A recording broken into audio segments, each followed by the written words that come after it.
Peace and welcome. Ouch. Now that hurt.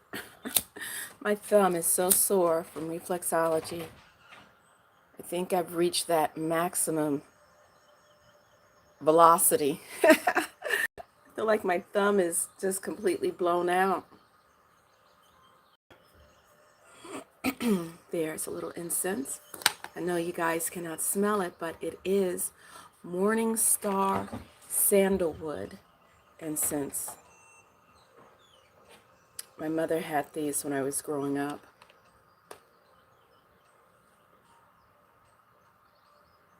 Of my insight timer. It comes up every morning. I love you, Tamu and Gina. Visit your center within. How is everyone today? Look at my little one.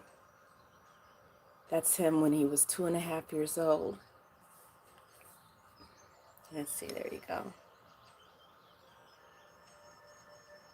It's my baby. I love that photo. He's 10 now, 10 and a half. And I remember when he was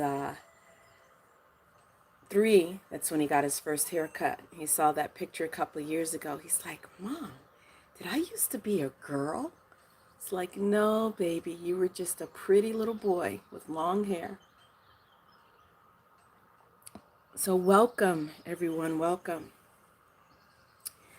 Just allowing myself to awaken a bit before we get started. As you can see in the background, I have a new deck. Oh my gosh, it is so pretty. It's the Mother Mary Oracle. And for me, whether it's Mother Mary or Kuan Yin or Anana or Isis, a rose is a rose by any other name. I enjoy celebrating the divine feminine. We have the divine masculine and the divine feminine. So I got this deck and I wanted to, this is by Alana Fairchild. And the artist is only on the back of the deck in small print. Her name should have been in the front of the deck, I'm just saying. But it's a beautiful deck. And it has, so I just want to show you just a few cards from it. This isn't an official walkthrough. I'm not even sure if I'm going to do that. But the book is very lovely, the guidebook. And I really like this trend of using like antique paper or ivory colored paper to print on the book. It's so much easier on the eyes. Okay, so we're going to look at the first card, Our Lady of Sacred Hearth. Let's put that there. Our Lady. Let's see if I can put this a little bit closer. Our Lady of Sacred Hearth. Oh, goodness, and Nala's tail is right in my face. Oh, goodness. Literally, her tail is right in my face. So, before we start, we're going to look at Don Miguel Ruiz's The Four Agreements. It's always good to touch on these every day, a little bit from the Four Agreements. The one I often struggle with is to not take things personally. But this one is from the Don't Make Assumptions chapter, Communicate with Clarity. And I don't know if it's because I'm an air sign, a Libra.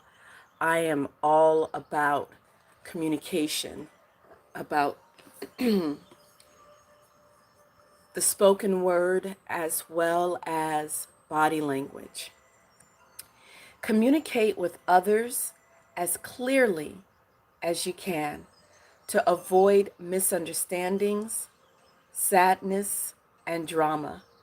If all humans would communicate with impeccability of the word, all of our relationships would change.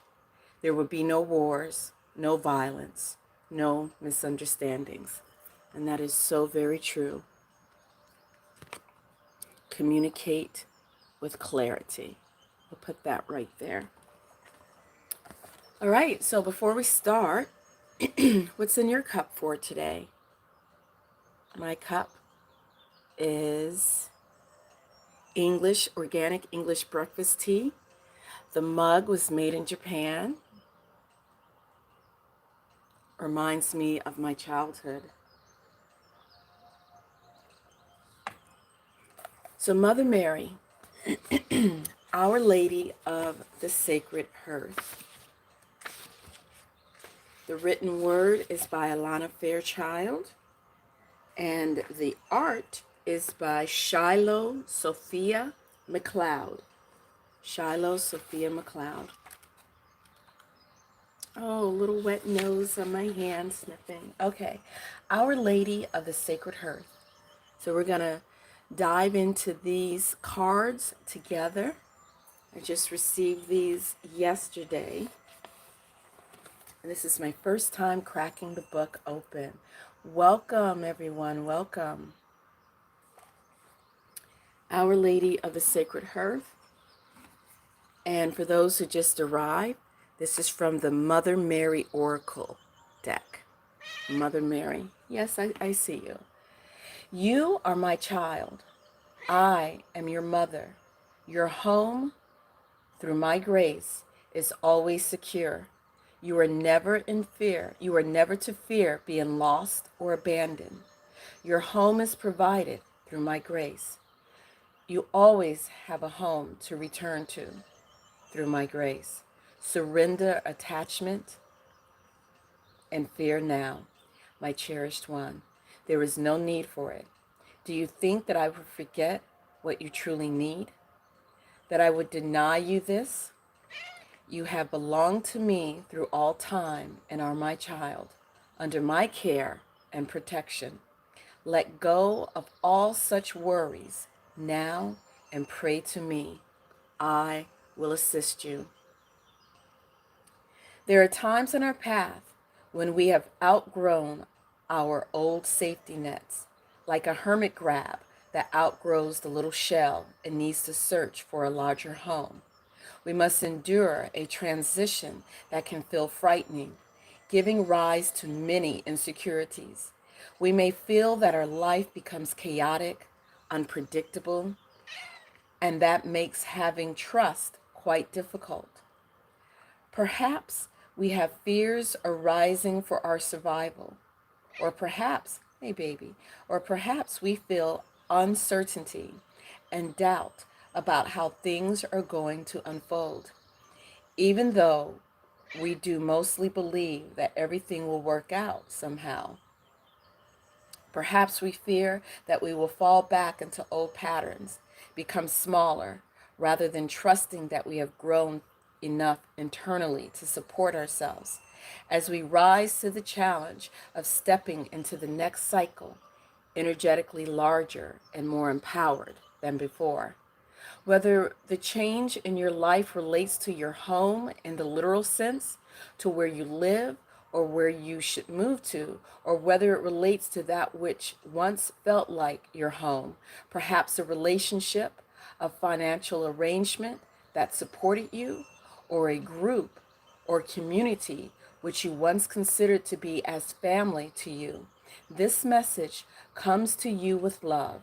You have outgrown what has been, and the manifestation of the new is only a matter of time. So there's a lot more, but I will end there. As I was reading that, what came to my mind, two things.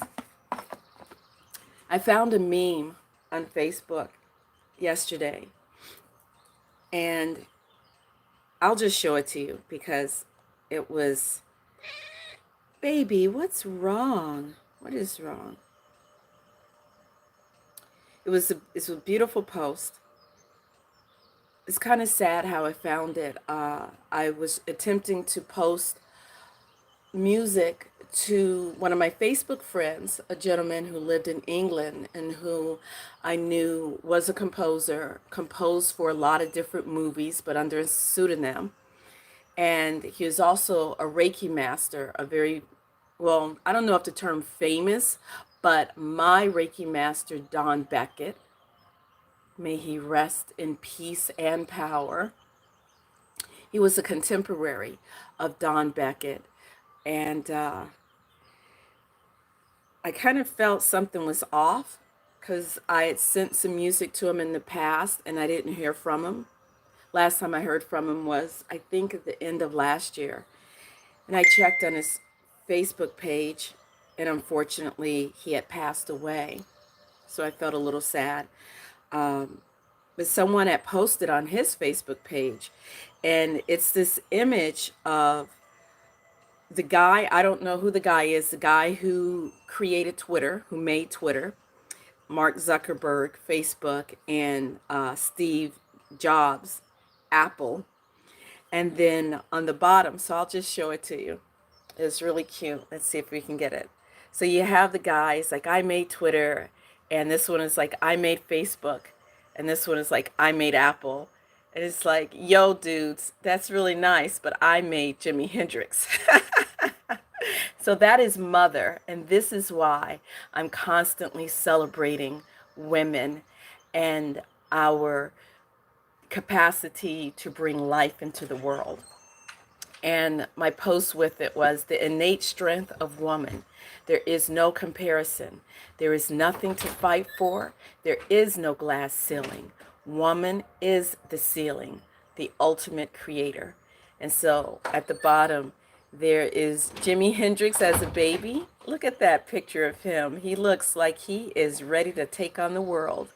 And there's his mother. And you know what? I'm looking at this picture. Now, I don't follow the royals, but I do see, every now and then I might see a magazine cover or maybe television in passing. Doesn't Jimi Hendrix's mother look a lot like Meghan Markle's mother? Just notice that. So there you go. So this Mother Mary card, the very first one, Our Lady of Sacred Hearth, as I was reading those words, it reminded me of when I was at Stonehenge last month and I took part of this hape ceremony. It's either called rape or hape. And it's where the shaman, the shaman, takes ash, a particular ash from a sacred tree, tobacco, powdered tobacco, and I think something else, I'm not sure, but it goes into like a hollow tube, like a bone tube, and then it's blown up your nose, and it's like wasabi 10 times over. And I did this ceremony, and at the bonfire late at night, and it was this incredible purging sensation. And I remember as I sunk into the experience, it literally felt like fire went through my brain and was burning out everything. And, mucus starts dripping out of your nose. And it's like intense, painful, but not really painful. It's tolerable, but it's like, oh my God, like that sort of feeling. But I remember it was sort of like sinking into it. And then I just kind of went into these tears and cried. And I just felt, oh my gosh, she just tooted. Oh, girl, that's not nice. I had this sense of being alone and this sadness. But as soon as I was experiencing that, it was like the inner sage, the holy guardian angel, God, goddess, whatever you want to call it, was telling me, just let go, just release. And I just like, I can't, I'm just so sad. And see, the thing was, I had just left a situation and, going through a lot of transformation and rebuilding of myself. And so that's why I wanted to take part of the ceremony that I knew, didn't have any idea what was going to happen, but I knew it was what I needed. And as I was experiencing this sensation, and just, it was almost like the inside of my mind, my head became this cave, this deep, dark chasm of a cavern. And it was so black inside that I saw streaks of gray as if there were entities moving around. And the voice that came back to me was, it's okay, let go, it's okay, allow yourself to die, it's okay, you're not alone, you're not alone, you're not alone. So that's what I experienced as I was reading Our Lady of the Sacred Hearth, to know that no matter what circumstances or situation we're going through, even if there's not another physical person around us, we truly are not alone. Our ancestors are with us. The generations to come are with us. We are never truly alone. All we have to do is ask, seek, and knock, and all will be open to us. And our guides, our helpers, they are all there. It's not about believing, it's about trusting and knowing and asking. So today's hexagram is hexagram number 27. Benabel Wynn names it Corners of the Mouth, Nourishment. And Padma Devi in the Osho I Ching, it's the corners of the mouth, nourishment, health, well-being, providing for others, creating balance, nurturing the body, mind, and spirit. And it's called the corners of the mouth. Where am I going to put that one? I'll put that one there. Corners of the mouth. And we have mountain over thunder. Mountain over thunder. Where are we? Let's go ahead and explore this hexagram number 27. So mountain, Bagua, we're going to look at, we're going to start from the bottom, work our way to the top. We're going to look at thunder first. As soon as I can find the page, thunder. To shake or arouse, inciting movement, taking the initiative, excitation, revolution, division, impetus, catalyst, stimulus, and impulse. The element is wood. The direction is east. The season, the yellow path, is summer solstice. The season of Loshu 9 halls, cardinal autumn. The life aspect is family and ancestry. Remember, I said we are never alone. Our ancestors are with us, built right into our DNA. Medically, it's related to the foot, legs, tendon, gallbladder, liver, sensory, motor system, sympathetic nervous system, physical pain, throat chakra, and the animal is the dragon. The archetype is the emperor. The immortal is Cao Guo Jo, patron of nobles and aristocracy. And the empowered state of thunder is hexagram number 51. And so now we have mountain. Mountain. Keeping still. Persevering energy through stability. Resting. Respite. Completion, discipline, resting state, rumination, meditation and cultivation. The element is earth. The direction is northeast. Season yellow path is spring equinox. Season Loshu 9 house, cardinal summer. Life aspect is knowledge, education, skills, wisdom. Medically is related to the hand, joints, skull, neck, upper back, shoulders, tumor, circulation, blockage. Root chakra. So we have the throat chakra and the root chakra. The animal is the wolf. So we have the dragon and the wolf. The archetype is the scholar and the artist. And the immortal is Zhang Guo Lao, patron of occultists, alchemists, necromancers, and healers. And the empowered state of mountain is hexagram number 52. So we have the emperor, the scholar, and the artist. So Kursan Hong, his take, the literal interpretation, translation, is the cheeks. The cheeks. Mountain over thunder, auspicious omen, Seeing a field cheek, one seeks food for oneself. And starting with thunder and working our way up to mountain, you leave your delectable turtle to stare at my bulging cheeks, misfortune. Cheeks bulging, bashing a leg against a hillside, advancing brings disaster. A slap on the cheek, misfortune. For 10 years, incapacity, nothing will be gained. Cheeks bulging, tiger staring, staring hard. Desire running, running wild, blameless. Bashing a leg. Man, there's a lot of bashing going on. Bashing a leg, settle down. Do not cross the great stream. A pat on the cheek, safe in peril, auspicious to cross the great stream. So that was from Kursan Hong.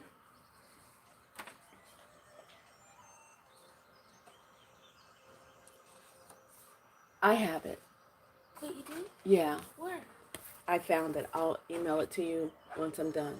Do it my normal email, not my school. Okay. Sorry about that. Little man had a question. I think I found it, but you can have her email it just in case. Should I give her it? Do you know my email address? You know how to spell it? Ngia. N-A. N-A. Yes. N-A. Do you know how to spell my first name? T-A-M-U. Yes. And then N-I-N-A. N-G-I-N-A. N-G-I. N-A at Gmail. Okay, sorry about that. It's all part of being a mom, being a parent. 27, corners of the mouth, nourishment. Open your mouth to begin receiving the nourishment you seek. Think of little birdies in the nest. Good fortune can be had if you take affirmative action towards your own well-being. It's kind of like God helps those who helps themselves. Pointing at the self. To know the self is to know what goes in and what comes out of the mouth. It's very profound. Pointing at the self. To know the self is to know what goes in and what comes out of the mouth. The true measure of who you are is in how you nourish your body and what you put in it. Balance with your speech and the words you let out of the mouth. The true measure of who you are. What are the habits that you have? Are these habits beneficial? Do you abuse yourself? Do you overindulge in food? Do you overindulge in food that you know in your heart of hearts is destructive? Do you overindulge in smoking? Do you overindulge in drinking? Do you have a drinking issue? Do you have a need to drink alcohol every single day? And if you don't feel quite right? How are you loving yourself? How are you taking care of yourself? The true measure of who you are is in how you nourish your body, what you put into it. Nourishing our body is more than just the food that we put into our physical mouth, but also the food, the spiritual food, the energetic food that we feed our spirit. The first thing in the morning, are we turning on the news so that we can ingest every ounce of negativity in the world, and that's how we start off our day? Things that we have to think about. The true measure of who you are is in how you nourish your body, what you put into it. Balanced with your speech. So the things that you're consuming, along with what comes out of your mouth, how you're speaking to others, how you're treating others. Do you speak to others in an abusive way? And the words you let Let's see, balance with your speech and the words you let out of your mouth. Do not abandon your own inner oracle. Listen to the divine within. That's one thing that I always say that, but I went through a very life altering situation recently. And one thing I've learned is that I have an incredible inner oracle, as most of us do. And it's something that you have to flex and exercise. But it doesn't matter how awesome your inner oracle is if you refuse to take heed to it. And see, that's always been my problem, my issue. Welcome, Lapo. Welcome, Lapo Leah. Leah Ann. Or is it Leah? Leah Ann. Welcome. My issue is my intuition has never been wrong. Never. I would say maybe, and usually that's not the intuition, that's your own ego speaking, but I would say 9 out of 10, my intuition, that immediate first gut response that you get to whatever. For me, it has never been wrong. But ask me how many times have I listened to it. Oh goodness, it's a sin. It's a sin not to listen to your your intuition, not to listen to your inner guidance and your oracle that is within you. Do not abandon your own inner oracle. Listen to the divine within. Nourish that divine within. Yep. And at this point in my life, I've made a promise to myself. That's it. I'm done. I am not going to abandon the inner oracle for anything, because that inner wisdom, the God within, always leads me right. And how do I pay it back? By doing the opposite. They say never, but I am bound and determined to listen. Okay, so Brian Brown Walker from, I think I would have this book memorized, The I Ching or Book of Changes, A Guide to Life's Turning Points. Hold on one moment.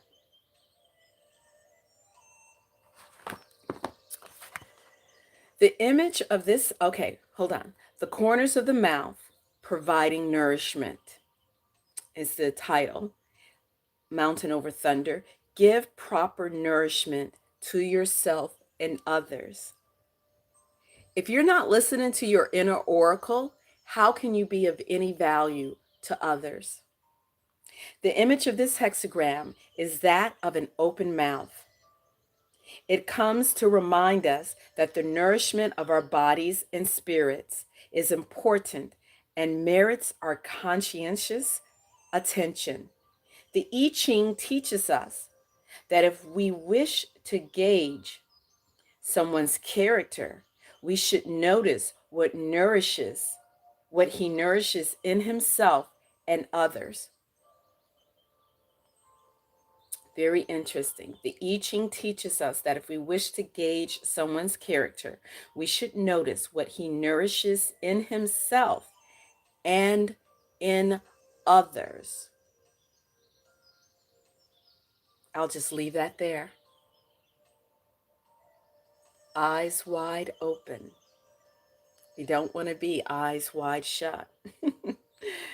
It comes to remind us that the nourishment of our bodies and spirits is important and merits our conscientious attention.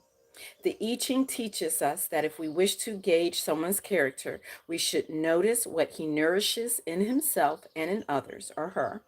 Those who cultivate inferior behaviors and relationships are inferior people.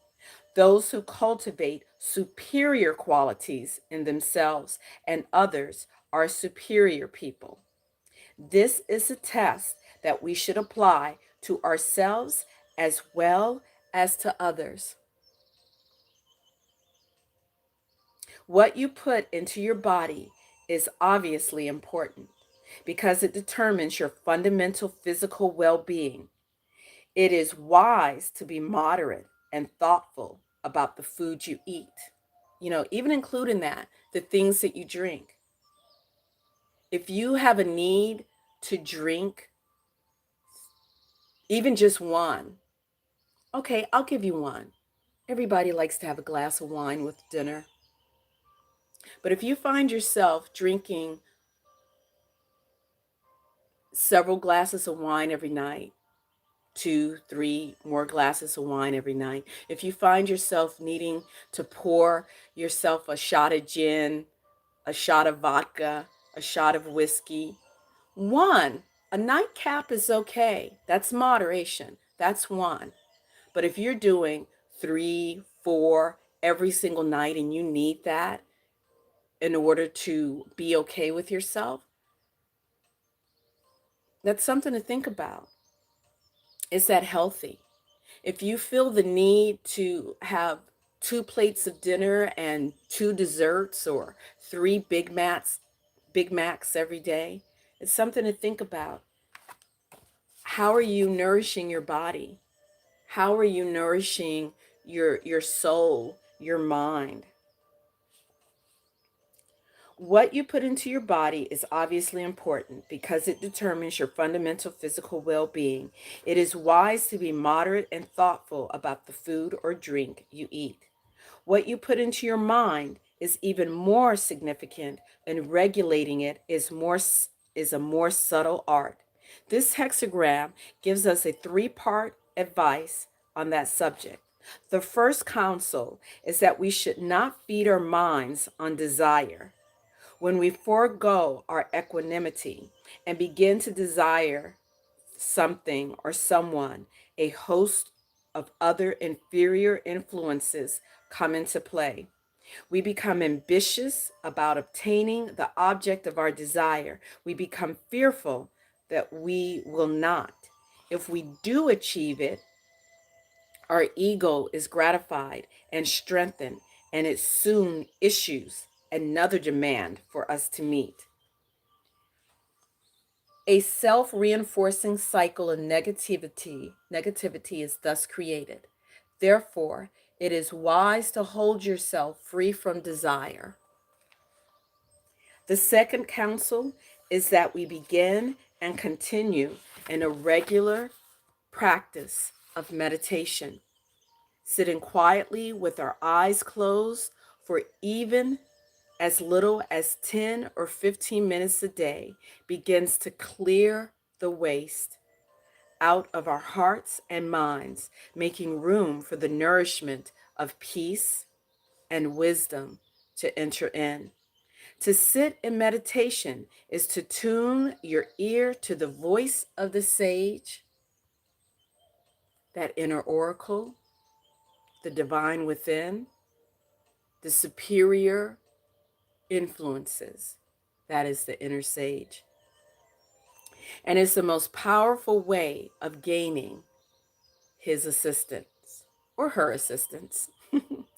The final counsel is that we observe tranquility in speech, thoughts, and actions. By cultivating calm and equanimity in all that you say, think, and do, and nourish your superior self and that of those around you. One who follows these three counsels will meet with good fortune, whether it's good health, good mental disposition. You're more apt to see uh, opportunities and positivity around you. Opportunities, doors will begin to open to you. Windows and doors and paths will come up before you. I've learned that firsthand. When you surround yourself, first making sure that you're nourishing yourself, nourishing your inner sage, nourishing who you are. And then those you choose to allow into your inner circle is also very important. And I dare say is also a testament of your character. Those that you allow to be the closest to you. You know, we should always be available, open to others and assisting, being of service. But at the end of the day, who is your foundation? Your spouse, your partner, even your roommates, people that you share your abode with. Those are people who are going to ultimately influence you, encouraging you to grow and develop your superior influences. Or if those people are not self-regulated and moderate, they're going to influence you in the negative, the inferior influences. Inferior. And don't think that, you're strong enough to overcome that, because little by little, when you have a spouse, you have a partner, you're in a relationship, you have a best friend, people who are not necessarily of good character, that will rub off of you. So you really have to guard yourself. And if you are in a situation where you are partnered up with someone who, as they say, you're unevenly yoked, whatever you do, make sure that you also provide yourself with a good next step outer circle, so that you're able to strengthen yourself and develop yourself and stay strong, so that you're able to make good choices, so that you're moving in the direction of the superior influences rather than the inferior influences. As they say, be careful. Do not become unevenly yoked with the unbeliever. And that has nothing to do with religion. But as they say, birds of a feather flock together. So be careful who you call your friends. All right. And before we leave, I'm just going to pull one card from the Spirit Keeper's deck, the Truvian edition. I'm so excited about the Revelations edition that's coming out. You can check more about that at Benabel Wynn's website. Oh, okay, we had a card. Actually, we had two cards to sort of volunteer themselves. And so I'm going to go ahead and pull from those cards. Oh, that's not there. We'll put that there. So we have the Defector, which is the Eight of Chalices. Welcome, Marie. And the Angel, number 14, which is Temperance, a divine higher genius. So there we go. That's our divine higher genius. And one card. And the Eight of Chalices. So let's go ahead and look at these, and we will call it a day. Oops, sorry, sweetie. Okay. Number 14, the Angel. This is the first sight and recognition of our inner divine genius. There you go. I love it how when the cards just sort of, the symbols and the omens just come together. We were just talking about our inner oracle and about listening to it.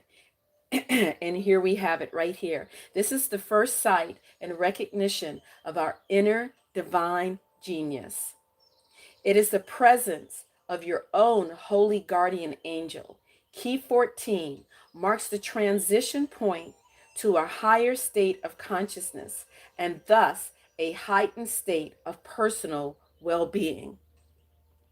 So you mean to tell me that when we listen to our intuition, when we listen to our inner oracle, it rises us to a heightened state of personal well-being. This is the first omen that you are on the path to ascension. So when we allow ourselves to be guided by our intuition, to be guided by our inner oracle, we are on our path. We are on our path to ascension. When the angel appears to you, exceptionalism amplifies your ordinary consciousness. The tempering of what is higher divine, the tempering of what is higher divine with what is physical brings healing, rejuvenation, and changes towards the better. This is where it gets better. When the angel appears to you, it is an omen that troubles are passing, pain subsiding, and you are growing closer to divinity.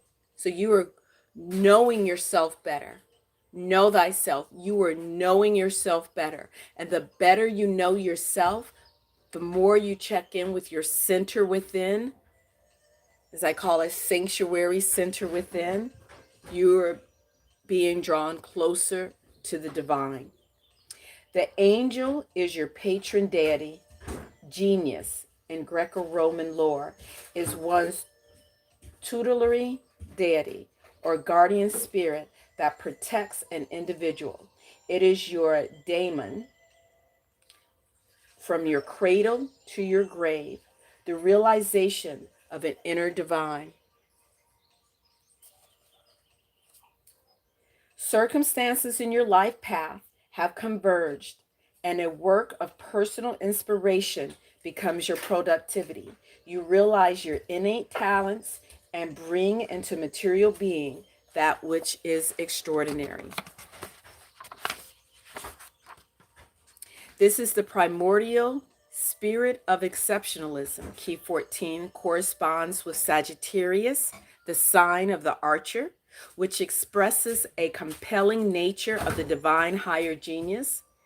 Genius hits a target no one else can see, and that is from Arthur Schopenhauer. Look for the omens on your path. Your angel will always reach out to you and forewarn you of dangers or troubles to come. So as you go about your day, pay attention to the signs and wonders around you. There's a message there for you. That is not to say your angel averts danger from coming your way. The reason why you must suffer is from a divine creed well beyond human wisdom. Suffer means, in this case, meaning, bad things happen to good people. This is a part of life. But we all understand that this life on this physical plane, this is not the totality and summation of what life actually truly means. Namaste, Pavel. Welcome. Invest more confidence in your own intuition. Yes. I've always had confidence in it, but my problem with my inner divine oracle, my problem has been, I also have a bit of a stubborn streak in me. Once I set my mind to something, that is what I want. That's the desire that creeps in. That is the desire. That's that inferior influence that creeps in and that tells me, no, you don't need to listen to that. You know better. The God within you is telling you that this person is not good for you. But then the inferior influence is telling you, oh, but I can help them to be a better person. It's like, no, that's not your job to help someone be a better person. Your job is to cultivate and shine your light and be the best person you can be. That's what your job is. It's certainly not to contradict your holy guardian angel, guardian spirit. It's not to contradict the God within you, your inner divine oracle. Your job is to listen to yourself on your path. That is your job. Okay, where was I? Invest more confidence in your own intuition. It is precisely your intuition. Please don't do that. No, no. Sorry about that. Go ahead and make yourself some cereal because your class is going to start soon. Put that away, please. Thank you. Let's see, where was I? It is precisely your intuition that actualizes the inner genius. Trusting in your own intuition is what begets genius. To come in to knowledge and conversation with your holy guardian angel, you must first trust fully in your own intuition. When genius is realized, the product is art. One foot of the angel is dipped into the great salt sea of awareness, while the other keeps balance on the material plane.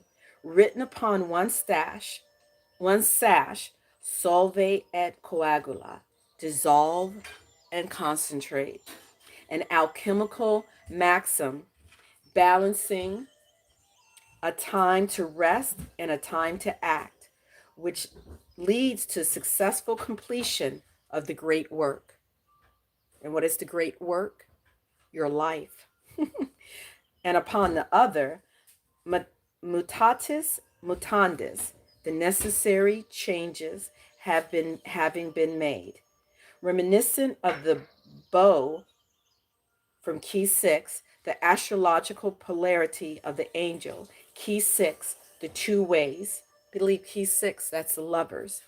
Hinted at the presence of the angel, who is the two urns. This is also the time card, the indefinite progress of events and existence, the fourth dimension. Tempered between her goblets, the universal medicine that is later used by the healer to replenish the earth in key 17.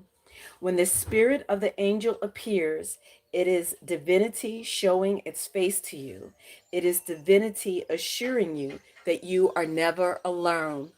You are, excuse my mouth, it's not working. You are never alone. That harkens back to, remember, Our Lady of Sacred Hearth, the Great Mother, reminding us that we are never alone. And remember how I shared my Harape experience with you, feeling alone in the cavern and chasm of my mind, of basically my skull. It's almost basically like I saw inside of my skull. And the moment I felt alone, and it was just like, I'm so alone. And the voice within was telling me, you are not alone. You are never alone. Rest in this. Release. Allow yourself to dissolve into this, which pulls us back into card 14. Dissolve and concentrate.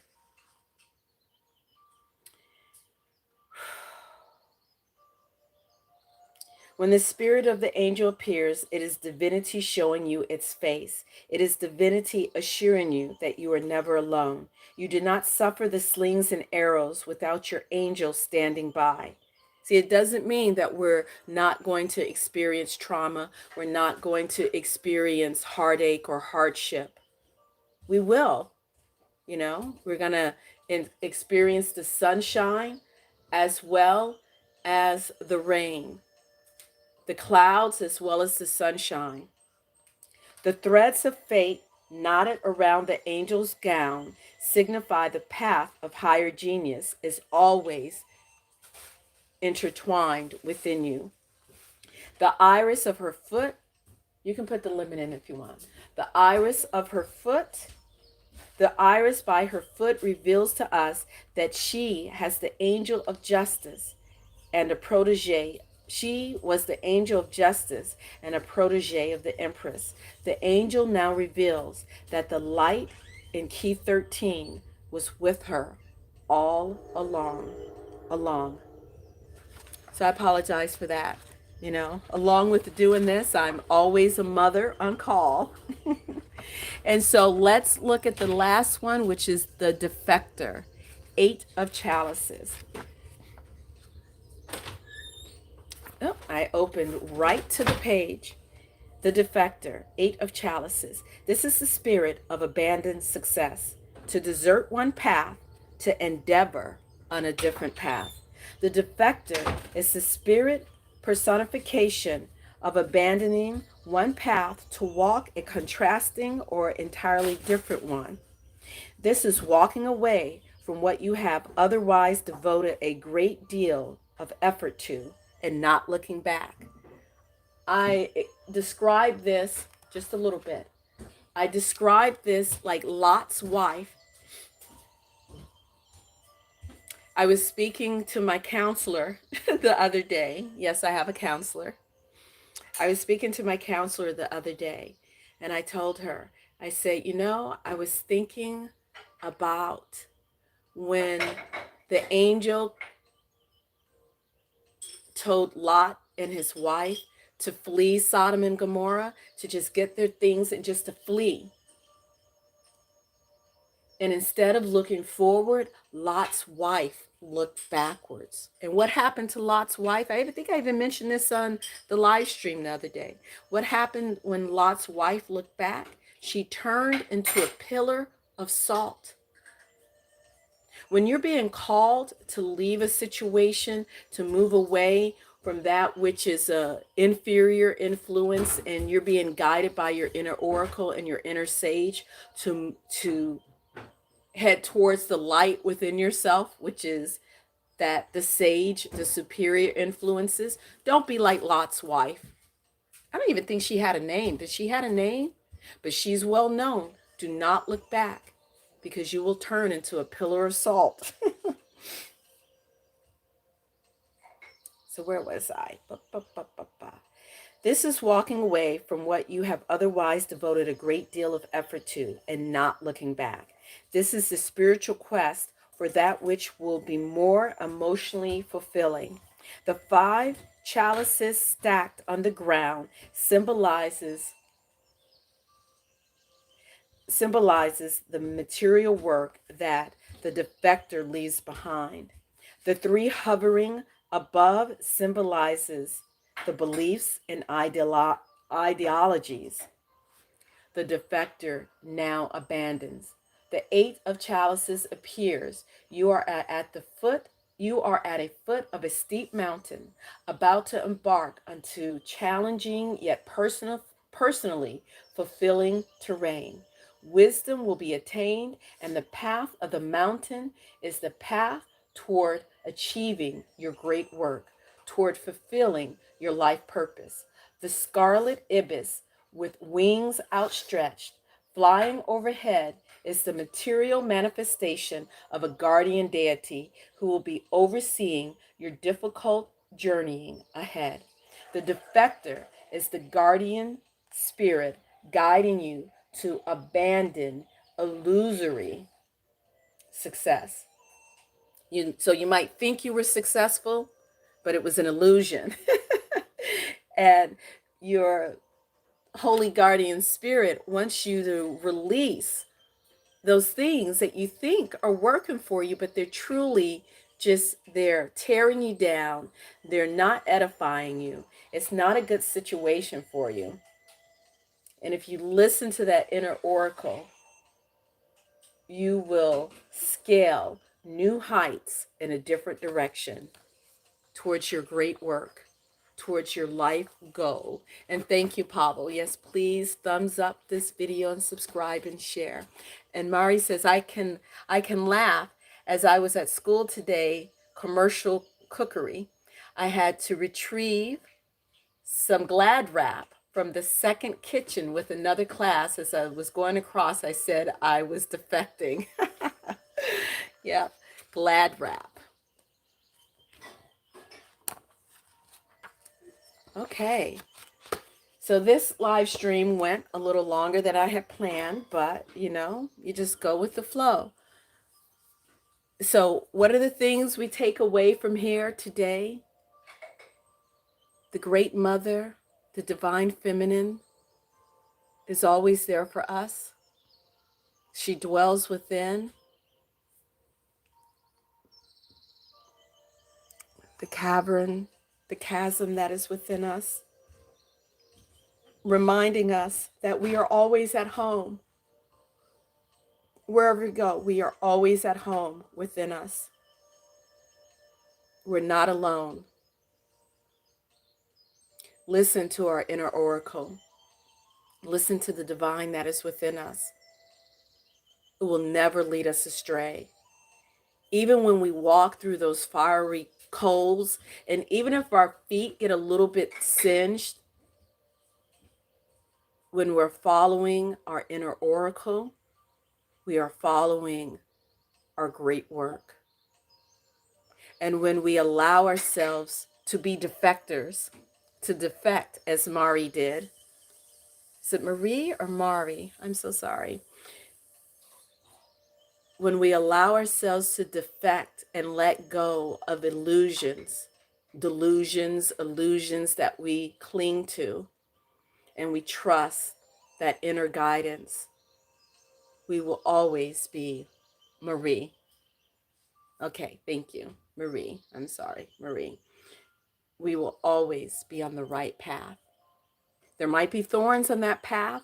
There might be thistles on that path, but there are always roses. Learn from the thorns, learn from the thistles, be blessed by the roses. And on that note, much love to all of you. Thank you for enduring me. And thank you. It always takes me a little time to get going. When I start these live streams, this is literally me waking up, making my tea, and coming here. So it might take me a good 5 minutes to wake up and get the ball rolling.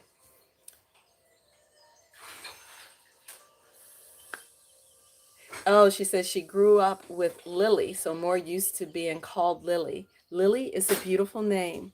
So Lily, you have a beautiful day. Pavel and Lapo, have a beautiful day. Until next time, I wish you peace and great bliss. Thank you for being here.